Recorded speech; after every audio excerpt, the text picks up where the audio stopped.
been focused on the issues in Baltimore coming out of the recent unrest. And you were mayor of Baltimore for 8 years, big drop in crime, but a lot of your critics say your tenure also sowed the seeds of distrust between the police and the community. I was struck by something the former head of the Baltimore NAACP told the Baltimore Sun. He said Martin O'Malley is going around Baltimore as his claim to fame. I think this should be his greatest embarrassment.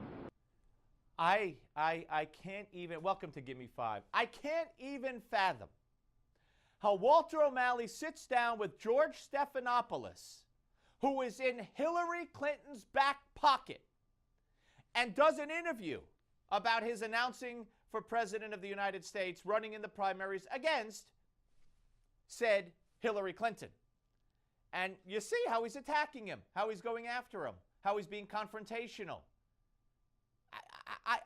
Why is Stephanopoulos allowed to do these kind of interviews? But if ABC is going to allow it, that's one thing.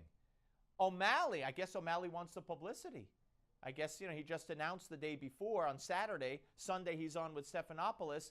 But why doesn't he say to ABC, hey, I'll go on your show, but I'm not going to sit down with George Stephanopoulos, who's done so much work for the Clinton Foundation and was so dishonest when he interviewed Peter Schweitzer about his book. I can't understand this. More. President Obama had some fun at your expense at the White House Correspondents' Dinner. Not to be outdone, Martin O'Malley kicked things off by going completely unrecognized at a Martin O'Malley campaign event. I was there. Well, I don't know what your reaction to the joke was, but he's hitting on a real problem. You're at about 1% in the polls right now. I've been there before. Sketch out a path to victory. Again, I really don't know what to say. Look, these are legitimate questions, I guess, certainly.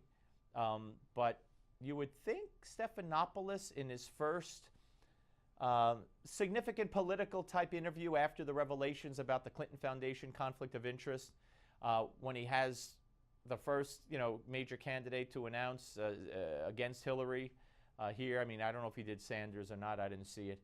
You think he'd bend over backwards a little bit to be a little even-handed, a little fairer? I'm not saying that he's I don't even know what I'm saying, because I don't know. I mean, George Stephanopoulos to me has always been a hack. He's always been a political hack. He always will be a political hack. But the confirmation of that coming with the donation revelation to the Clinton Foundation, $75 grand, the other things he's done for the Clinton Foundation, and there he is interviewing Hillary's opponent. Why would he go on with Stephanopoulos? Here's more.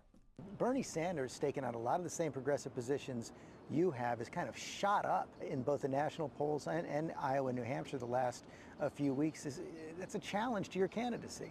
Yeah, all right, so there it is. There it is. Ladies and gentlemen, see, here's the problem. Now, O'Malley is responsible for O'Malley. That's his own deal. He could have decided not to do the interview. He could have decided to sit there and be confrontational with George and say, by the way, George, I'm doing this interview even though I know you made contributions to the Clinton Foundation. And I think that would have been wild. And he would have gotten a lot of respect and recognition for saying that if they didn't edit it out. Then he could have gotten publicity, and gone around saying they edited it out. However, Republicans, any Republican that sits down with George Stephanopoulos from here on in, or from the time that it was revealed that he was a Clinton Foundation donor, a big time, it's not like he gave $1 grand, I think needs their head examined. I really do. I really do. I think anybody who sat down with Candy Crowley, who's not there at CNN anymore, after she pulled that crap during the debate, saying that Romney was wrong and the president did call Benghazi a terrorist attack. He did not.